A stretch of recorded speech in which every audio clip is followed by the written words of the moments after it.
एक वन प्रदेश में एक बहुत बड़ा तालाब था। हर प्रकार के जीवों के लिए उसमें भोजन सामग्री होने के कारण वहां नाना प्रकार के जीव, पक्षी, मछलियां, कछुए और केकड़े आदि वास करते थे। पास में ही बगुला रहता था, जिसे परिश्रम करना बिल्कुल अच्छा नहीं लगता था। उसकी आंखें भी कुछ कमजोर थीं। मछलियां पकड़ने के लिए तो मेहनत करनी पड़ती है, जो उसे खलती थी। इसलिए आलस्य के मारे वो प्रायः भूखा ही रहता। एक टांग पर खड़ा यही सोचता रहता कि क्या उपाय किया जाए कि बिना हाथ पैर हिलाए रोज भोजन मिले। एक दिन उसे एक उपाय सूझा, तो वो उसे आजमाने बैठ गया। बगुला तालाब के किनारे खड़ा हो गया और लगा आंखों से आंसू बहाने। एक केकड़े ने उसे आंसू बहाते देखा, तो वो उसके निकट आया और पूछने लगा, मामा, क्या बात है? भोजन के लिए मछलियों का शिकार करने की बजाय खड़े आंसू बहा रहे हो? बगुले ने जोर की हिचकी ली और भर्राए गले से बोला, बेटे, बहुत कर लिया मछलियों का शिकार। अब मैं ये पाप कार्य और नहीं करूंगा। मेरी आत्मा जाग उठी है, इसलिए मैं निकट आई मछलियों को भी नहीं पकड़ रहा हूं। तुम तो देख ही रहे हो। केकड़ा बोला, मामा, शिकार नहीं करोगे, कुछ खाओगे नहीं, तो मर नहीं जाओगे? बगुले ने एक और हिचकी ली।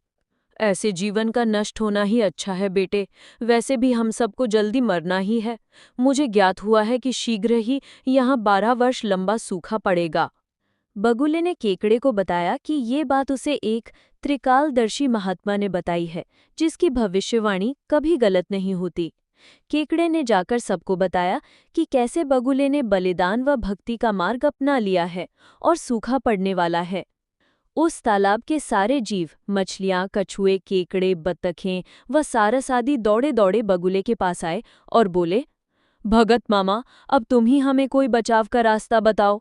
अपनी अक्ल लड़ाओ, तुम तो महाज्ञानी बन ही गए हो।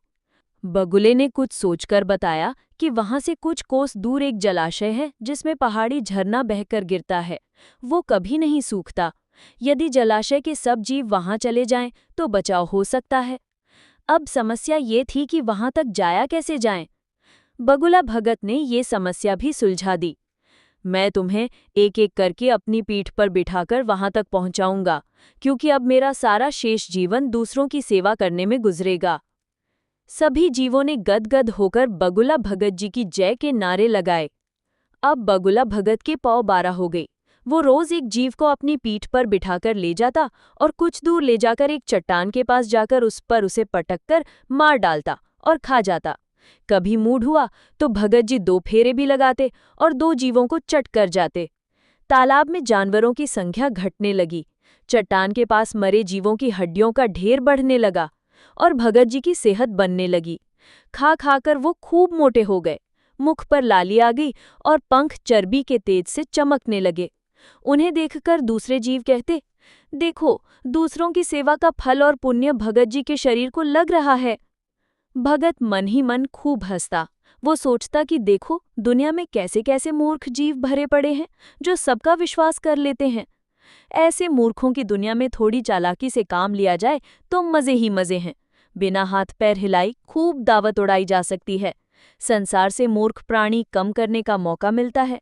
बैठे बिठाए पेट भरने का जुगाड़ हो जाए तो सोचने का बहुत समय मिल जाता है। बहुत दिन यही क्रम चला।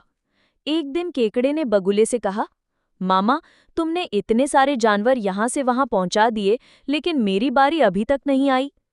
भगत जी बोले, बेटा, आज तेरा ही नंबर लगाते हैं। आजा, मेरी पीठ पर बैठ जा। केकड़ा खुश होकर बगुले की पीठ पर बैठ गया।